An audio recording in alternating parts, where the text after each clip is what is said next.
when you're in high school and you're that loner in the corner writing in your book, this is the kind of thing that you dream of, you know? Somebody's gonna call me up and take me to another country.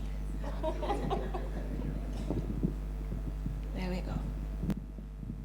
So, it's interesting that half a continent away, there's things we still have in common. We come from cultures that encourage respect for leaders. I understand you have a whole genre of poetry called praise poetry. Yeah?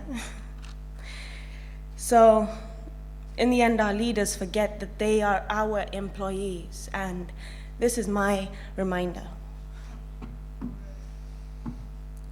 You work for me. But I'm tired of seeing my countrymen bleeding for the sake of your fees. See, you work for me. But I cannot believe in your incompetent grinning at my nation's needs. You work for me inadequately, selfishly stabbing our unity, spitting at the beauty and diversity, disrespectfully rubbing dirt in the wounds that it should be your duty to heal for our children's prosperity. Don't we drive on the same roads you'd rather take on loans, or aren't you here too? You work for me, not the other way round. When you mess up, it's your job to its shame, face the ground, to get up and run when any warning bells sound, not measure your cocks for some heat-beaten crowd. You don't care what parties I go to. Why should I care the other way round? What schools will you build? Where and how? Can't you feel the vibrations, my lake suffocation? Can't you see your reflection before we all drown? You work for me. Just in case you forgot it, my anger has passed the point where I lost it. The time has now come to get real or forfeit.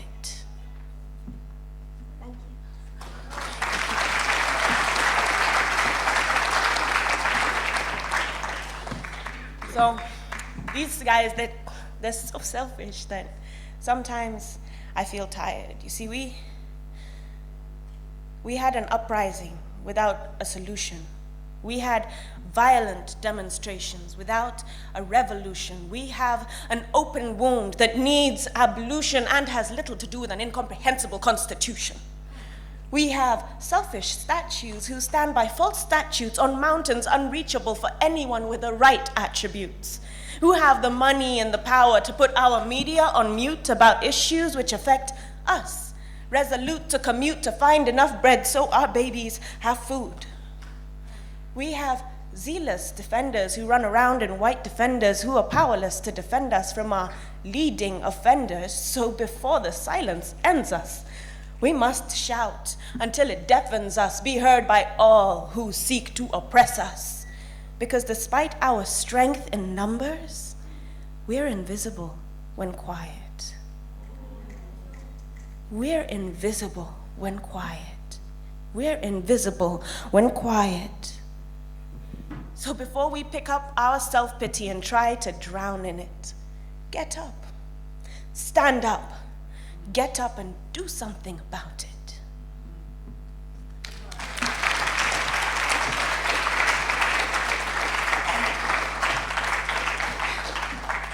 So, I had never done an impersonation piece before this one. But it was 4 years after we had post-election violence. And I was scared. More than anything, I was angry at these men and women who are landing in the fields of mud-walled schools in helicopters and telling people who have a fraction of what they have what to do. So I decided to try and describe what they are doing. This piece is called Stand Up. So you can just go ahead and like imagine me in a suit and big belly and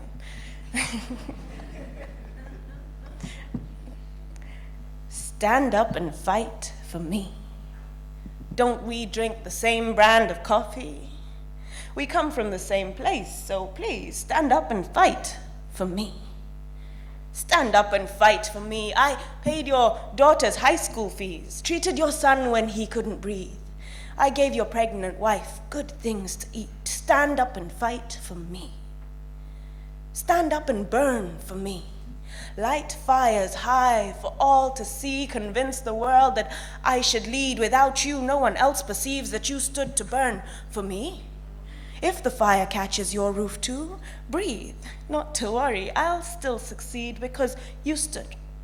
You stood to burn for me. Stand up and rape for me. Her brothers will understand the deed. It was not lust. You were angry, so you were forced to stand and rape for me. Stand up and kill for me, so that diplomacy can't touch me, because we are of the same creed. So if I fail, you'll bleed for me, and our blood flows together. We stood up tall when you killed for me, so stand up. Stand up and fight for me.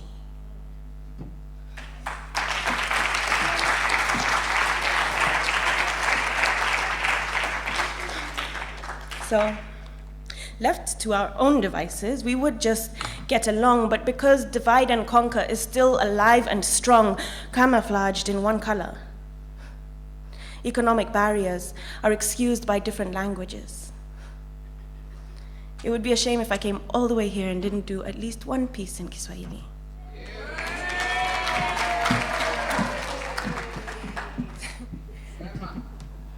Wetu.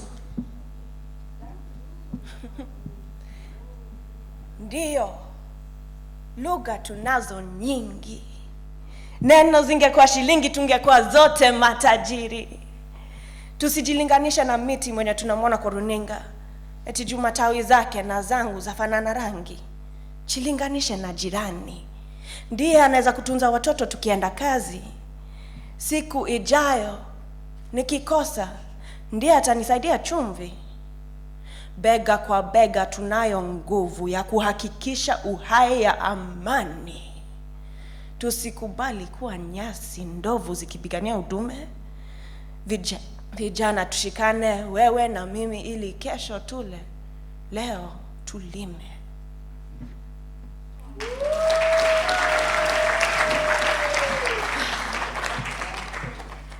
So, cultures have different things that you're supposed to do and different things you're not supposed to do. And I come from a tribe that highly values modesty and humility. Well, the next piece I'm about to perform is a piece that helped me work through the concept and understanding that that's no reason to let anyone walk all over me.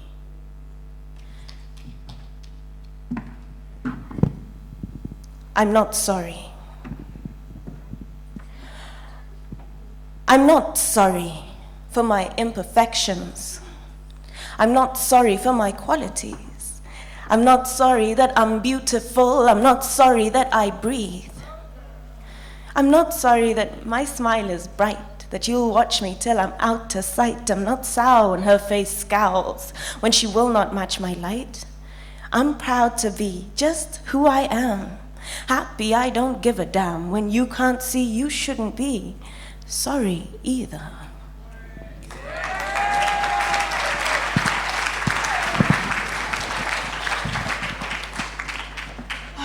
So, I'd like to read the next piece.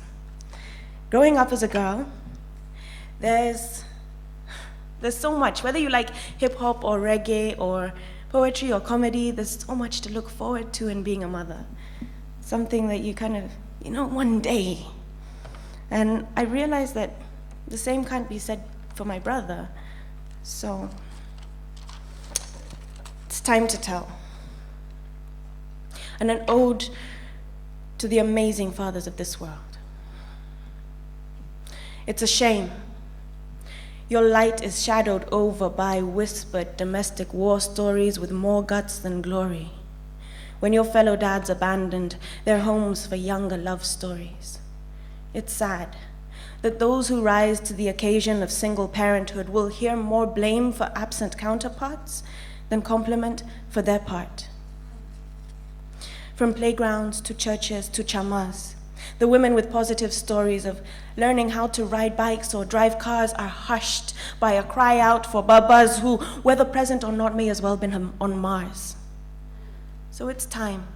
You were called out. You amazing fathers of this world. You who worked through the pressures of the right house, the right school, the right food, and didn't dwell on the temptations of the right clubs and bars. When you didn't know what to do with my hair, but did your best anyway. When you showed my brother how to hold a pen and color in, or me how bicycle cogs need greasing, and when you held back from overprotecting, kept track of what music I was listening, had to budget over Christmas, and explained it to me. Kept calm and listened when I was bristling with the outbursts christened in by teenage emotions.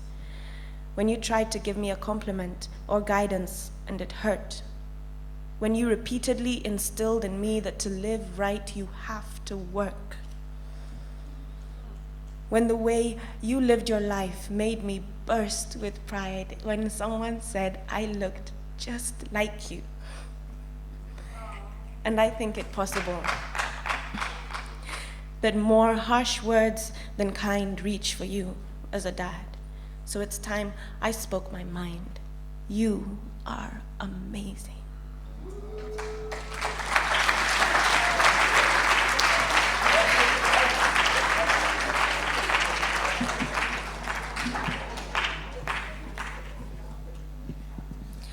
Banging blindly on the pavement, he keeps time with his plastic bottles.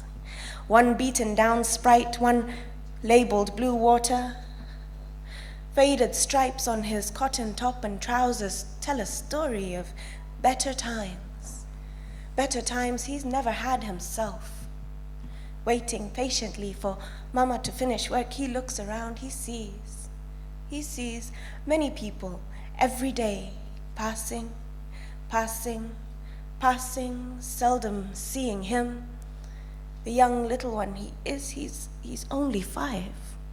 The worn, thin slippers he drags under his tiny feet are 10 times his size.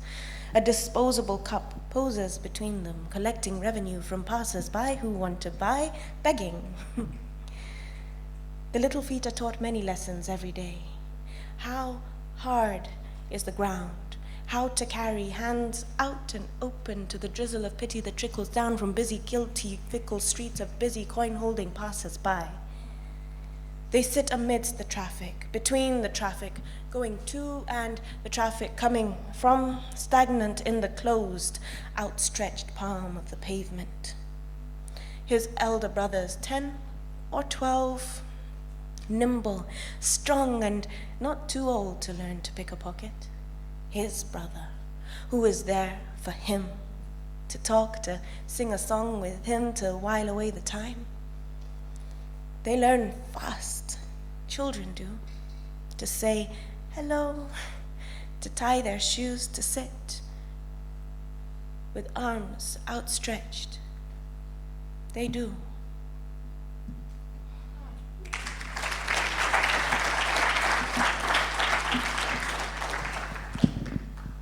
So, you guys like Kenya, you have a lot of wildlife, right?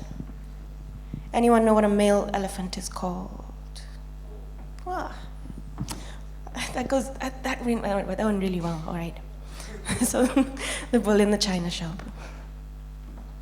If I respect your opinion and you respect mine, we'll do just fine. Discourse leads to compromise in time. There's seldom need for a bull in a china shop. Force facing fragility brings progress to a full stop before it's had a chance to be heard. Though too far from here to here, there is a herd, one of whose members is fallen and butchered before 36 pounds of heart reaches full stop.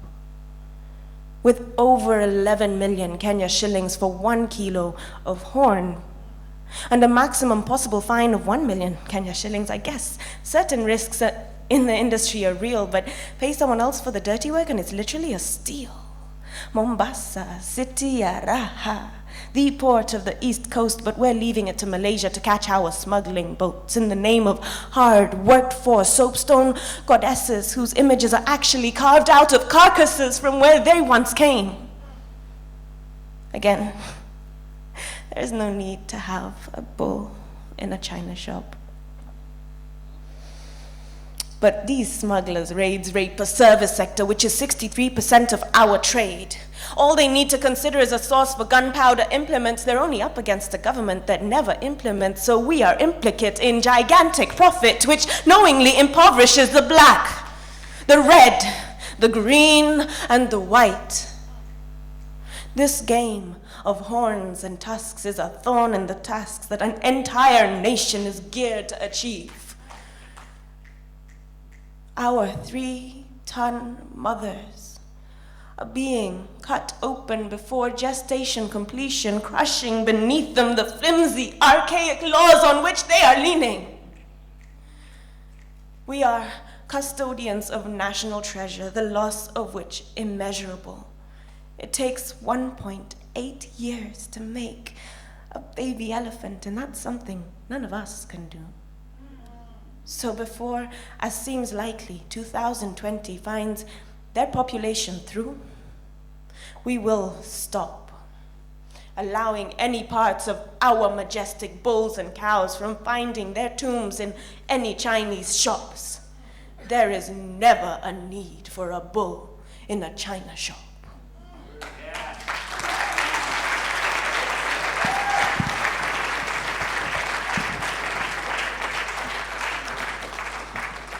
All right, to finish up, I'm sure you heard about a terrorist attack that happened last year. Yeah, Westgate, yeah. So Kenya is a very accepting, welcoming country, but for a short time after that incident, there was a bit of xenophobia, of religious division. And that's the thing about terrorism. It doesn't just attack in the place where it takes place, it attacks the community around it. So I had to say something because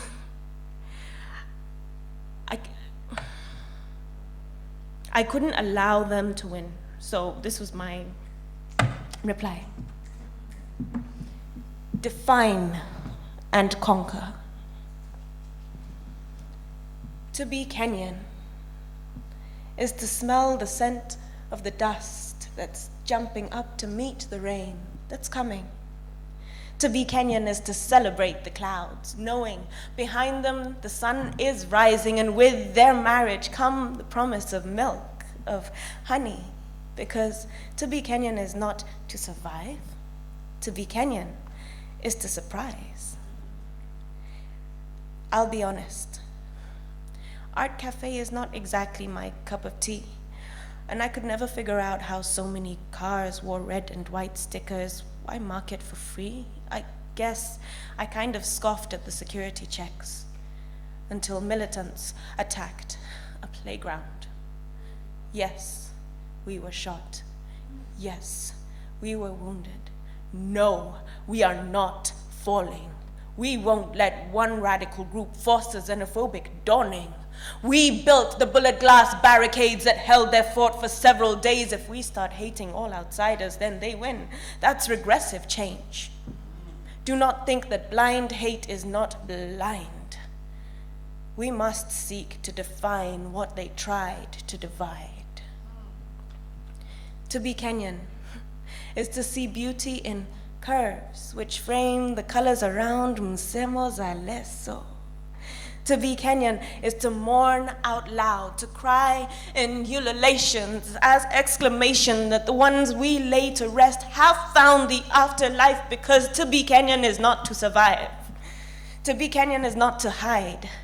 To be Kenyan is to be pride. Time makes its changes to faces, through phases, past places within which all wounds try to be healed. We used to know death was coming when an owl was heard. Now we read abuses in 3 languages from Muhammad Kamau's Twitter bird. We scream hushed insults at a government that should have known an attack was pending. But what we're forgetting is that it always was. These cowards' scare tactic is to keep on threatening what we won't let them threaten is our unity, our worth. Trust me, I get it. It's difficult to define identity when you're mixed up, but that's just it. Our diversity is who we are, and I know we're not quite arm in arm. Nobody wants to be surprised by harm. Racial and ethnic profiling is in our blood, but we won't let them take our hospitality, period. In some places, our people were met by one book, one God, and spices. In some places, our people were met by one book, one God, and rifles. All with slavery up their sleeves perceived a human of a different breed with currencies of cowrie beads, which used to glitter like litter. Our beaches, we are rich beyond riches. To be Kenyan is to smile with every part of your being, forgetting the fact that your back is aching when you're Kenyan. Every tree has meaning. Tererem chicha fall like manna dropped by God's winged messengers. The coconut and mango trees model our generosity, the cassava, the guava, our children's dreams. Tell tales of plenty and harmony, because to be Kenyan is not to survive. To be Kenyan is not just to live and abide. To be Kenyan is to give something small, not to bribe.